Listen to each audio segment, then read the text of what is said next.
नमस्कार दोस्तों, आज की इस वीडियो में हम दुर्गा सप्तशती के प्रथम पाठ का श्रवण करेंगे। आइए सुन। मार्कंडेय जी बोले, सूर्य के पुत्र सावर्णी जो 8वें मनु कहे जाते हैं, उनकी उत्पत्ति की कथा विस्तार पूर्वक कहता हूँ, सुनिए।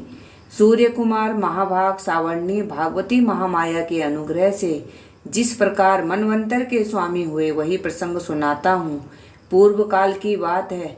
सौरोचीस मानवंतर में सुरथ नाम के एक राजा थे, जो चैत्र वंश में उत्पन्न हुए थे। उनका समस्त भूमंडल पर अधिकार था। वे प्रजा का अपने और पुत्रों की भांति धर्म पूर्वक पालन करते थे। तो भी वह उस समय कोल विध्वंसी नाम के क्षत्रिय उनके शत्रु हो गए। राजा सूरत की दंडनीति बड़ी प्रबल थी। उनका शत्रुओं के साथ संग्राम हुआ। यद्यपि कोल विध्वंसी संख्याओं में कम थे, तो भी राजा सूरत युद्ध में उनसे हार गए। तब ये युद्ध भूमि में अपने नगर को लौट आए और केवल अपने देश के राजा होकर रहने लगे। किंतु वहाँ भी उन प्रबल शत्रुओं ने उस समय महाभाग राजा सूरत पर आक्रमण कर दिया। राजा का बल क्षीण हो चला था, इसलिए उनके दुष्ट बलवान एवं दुरात्मा मंत्रियों ने वहाँ उनकी राजधानी में भी राजकीय सेना और खजाने को हत्या लिया। सूरत का प्रभुत्व नष्ट हो चुका था, इसलिए वे शिकार खेलने के बहाने घोड़े पर सवार हो वहां से अकेले ही घने जंगलों में चले गए। वहां उन्होंने विप्रवर मेधा मुनि का आश्रम देखा, जहां कितने ही हिंसक जीव परम शांत स्वभाव से रहते थे। मुनि के बहुत से शिष्य उस वन की शोभा बढ़ा रहे थे। वहां जाने पर मुनि ने उनका सत्कार किया। वे उन मुनि श्रेष्ठ के आश्रम पर इधर उधर विचरने लगे और कुछ समय तक वहां रहे। फिर ममता से आकृष्ट चित्त होकर वहां इस प्रकार चिंता करने लगे, पूर्व काल में मेरे पूर्वजों ने जिसका पालन किया था, वही नगर आज मुझसे रहित है। पता नहीं मेरे दुराचारी भृत्य गण उसकी धर्म पूर्वक रक्षा करते हैं या नहीं। जो सदा मद की वर्षा करने वाला और सूरवीर था, वह मेरा प्रधान हाथी अब शत्रुओं के अधीन होकर न जाने किन भोगों को भोगता होगा। जो लोग मेरी कृपा, धन और भोजन पाने से सदा मेरे पीछे पीछे चलते हैं, वे निश्चय ही अब दूसरे राजाओं का अनुसरण करते होंगे। उन अपव्ययी लोगों के द्वारा सदा खर्च होते रहने के कारण अत्यंत कष्ट से जमा किया हुआ मेरा वह खजाना खाली हो जाएगा। ये तथा और भी कई बातें राजा सूरत निरंतर सोचते रहते थे। एक दिन उन्होंने वहाँ विप्र पर मेधा के आश्रम के निकट एक वैश्य को देखा और उससे पूछा, भाई तुम कौन हो? यहाँ तुम्हारे आने का क्या कारण है?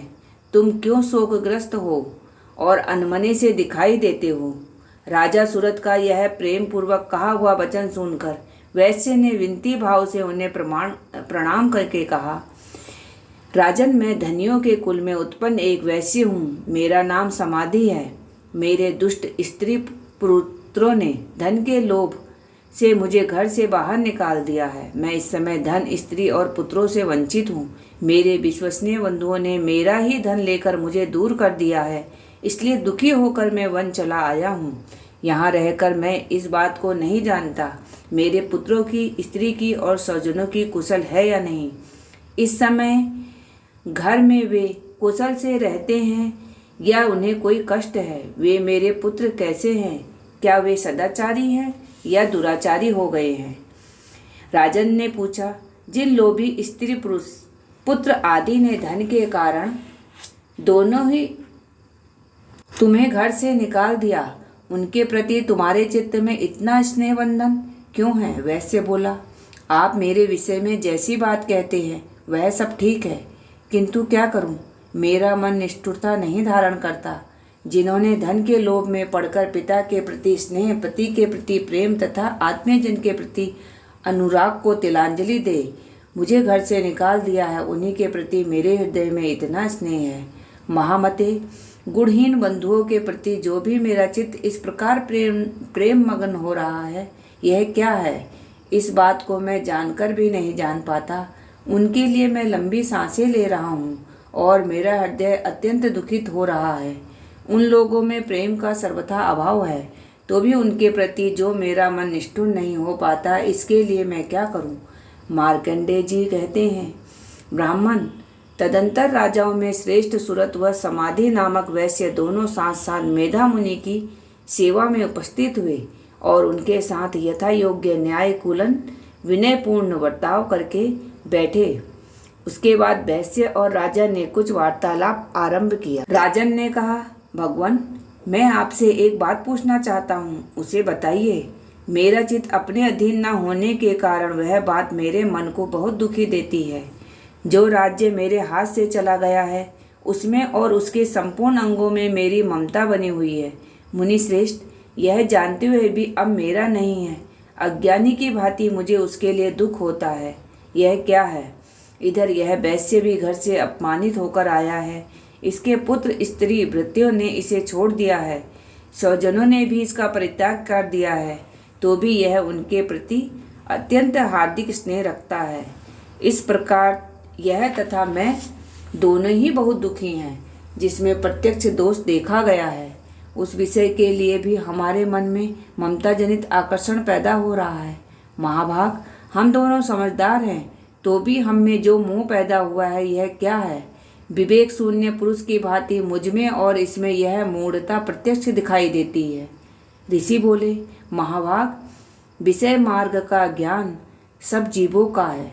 इसी प्रकार विषय भी सबके लिए अलग अलग है। कुछ प्राणी दिन में नहीं देखते, दूसरे रात में नहीं देखते, तथा कुछ जीव ऐसे हैं जो दिन और रात्रि में भी बराबर ही देखते हैं। यह ठीक है कि मनुष्य समझदार होते हैं, किंतु वे ही ऐसे नहीं होते। पशु पक्षी मृग आदि सभी प्राणी समझदार होते हैं। मनुष्य की समझ भी वैसी ही होती है जैसी उन मृग और पक्षियों की होती है, तथा जैसी मनुष्यों की होती है वैसी ही उन मृग पक्षी आदि की होती है। यह तथा अन्य बातें भी प्रायः दोनों में समान ही हैं। समझ होने पर भी इन पक्षियों को तो देखो, वे स्वयं भूख से पीड़ित होते हुए भी मोहवश बच्चों की चोंच में कितने चाव से अन्न के दाने डाल रहे हैं।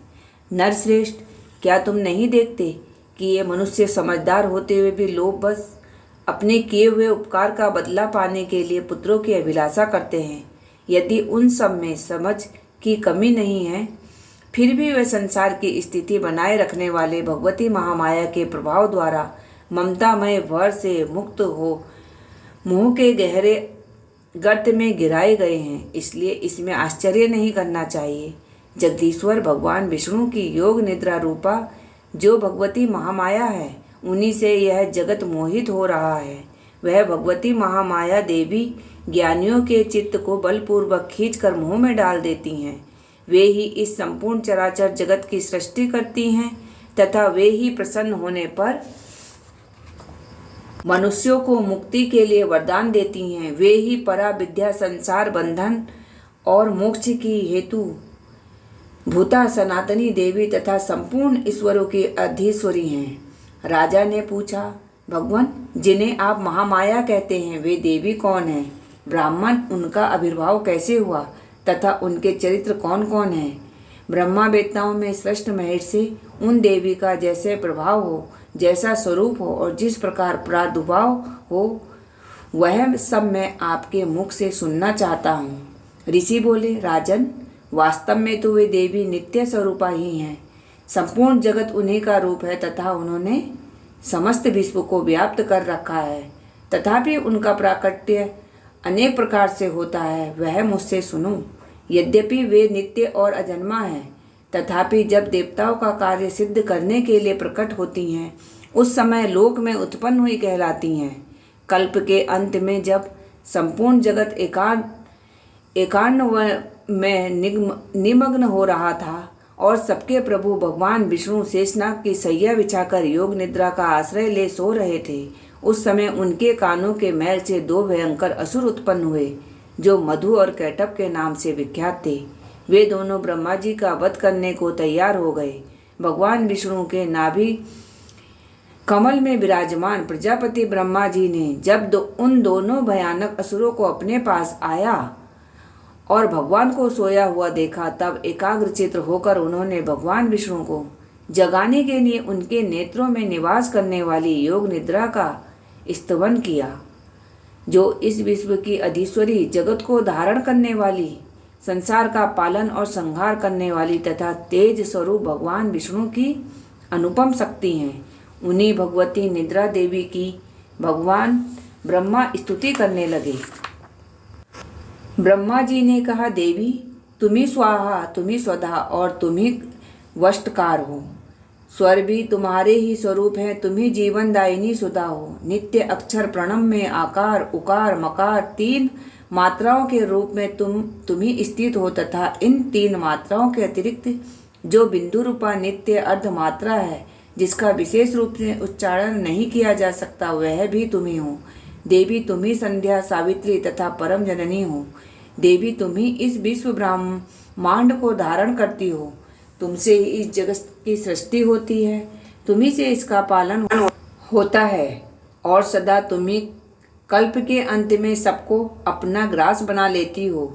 जगन्मयी देवी, इस जगत की उत्पत्ति के समय तुम सृष्टि रूपा हो, पालन काल में स्थिति रूपा हो तथा कल्पांतक के समय संहार रूप धारण करने वाली हो। तुम्ही महाविद्या, महामाया, महामेधा, महास्मृति, महामोह रूपा महादेवी और महासुरी हो। तुम्ही तीनों गुणों को उत्पन्न करने वाली सबकी प्रकृति हो। भयंकर काल रात्रि, महारात्रि और मोहरात्रि भी तुम्ही हो। तुम्ही श्री, तुम्ही ईश्वरी, तुम्ही ह्रीम, तुम्ही बोध स्वरूपा बुद्धि हो। लज्जा, पुष्टि, तुष्टि, शांति और क्षमा भी तुम्ही हो। तुम खड्ग धारिणी, शूल धारिणी, घोर रूपा तथा गदा, चक्र, शंख और धनुष धारण करने वाली हो। वाण, भुसुंडी और परीग ये भी तुम्हारे अस्त्र हैं। तुम सौम्य और सौम्यतर हो। इतना ही नहीं, जितने भी सौम्य एवं सुंदर पदार्थ हैं उन सब की अपेक्षा तुम अत्यधिक सुंदरी हो। पर और अपर, सबसे परे रहने वाली परमेश्वरी तुम्ही हो। सर्वस्वरूपे देवी, कहीं भी सत असत रूप जो कुछ वस्तुएं हैं और उन सबकी जो शक्ति है वह तुम्ही हो। ऐसी अवस्था में तुम्हारी स्तुति क्या हो सकती है? जो इस जगत की सृष्टि, पालन और संहार करते हैं, उन भगवान को जब तुमने निद्रा के अधीन कर दिया है, तब तुम्हारी स्तुति करने में यहाँ कौन समर्थ हो सकता है? मुझको, भगवान शंकर को तथा भगवान विष्णु को भी तुमने ही शरीर धारण कराया है, अतः तुम्हारी स्तुति करने की शक्ति किसमें है देवी? तुम तो अपने इन उदार प्रभावों से ही प्रशंसित हो। ये जो दोनों दुर्धसु असुर मधु और कैटभ है, इनको मुंह में डाल दो और जगदीश्वर भगवान विष्णु को शीघ्र ही जगा दो। साथ ही इनके भीतर इन दोनों महान असुरों को मार डालने की बुद्धि उत्पन्न कर दो। ऋषि कहते हैं, राजन, जब ब्रह्मा जी ने वहाँ मधु और कैटभ को मारने के उद्देश्य से भगवान विष्णु को जगाने के लिए तमोगुण की अधिष्ठात्री देवी योग निद्रा की इस प्रकार स्तुति की, तब वे भगवान के नेत्र, मुख, नासिका, बाहु, हृदय और वक्ष स्थल से निकलकर अव्यक्त जन्मा ब्रह्मा जी की दृष्टि के समक्ष खड़ी हो गई। योग निद्रा से मुक्त होने पर जगत के स्वामी भगवान जनार्दन उस एकांड वर्ण के जल में शेषनाग की सैया में जाग उठे। फिर उन्होंने उन दोनों असुरों को देखा। वे दुरात्मा मधु और कैटभ अत्यंत बलवान तथा पराक्रमी थे और क्रोध से लाल आंखें किए ब्रह्मा जी को खा जाने के लिए उद्योग कर रहे थे। तब भगवान श्री हरि ने उठकर उन दोनों के साथ 5000 वर्षों तक केवल बहुयुद्ध किया। वे दोनों भी अत्यंत बल के कारण उन्मत्त हो रहे थे। इधर महामाया ने भी उन्हें मुंह में डाल रखा था। इसीलिए वे भगवान विष्णु से कहने लगे, हम तुम्हारी वीरता से संतुष्ट हैं, तुम हम लोगों से कोई वर मांगो। श्री भगवान बोले, यदि तुम दोनों मुझ पर प्रसन्न हो तब मेरे हाथ से मारे जाओ। बस इतना सा ही मैंने वर मांगा है, यहाँ दूसरे किसी ने वर क्या लेना है।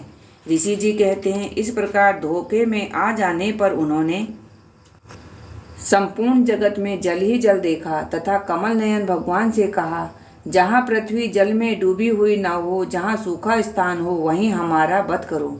ऋषि कहते हैं, तब तथास्तु कहकर शंख, चक्र और गदा धारण करने वाले भगवान ने उन दोनों के मस्तक अपनी जांघ पर रखकर चक्र से काट डाले। इस प्रकार ये देवी महामाया ब्रह्मा जी की स्तुति करने पर स्वयं प्रकट हुई थी। अब पुनः तुमसे उन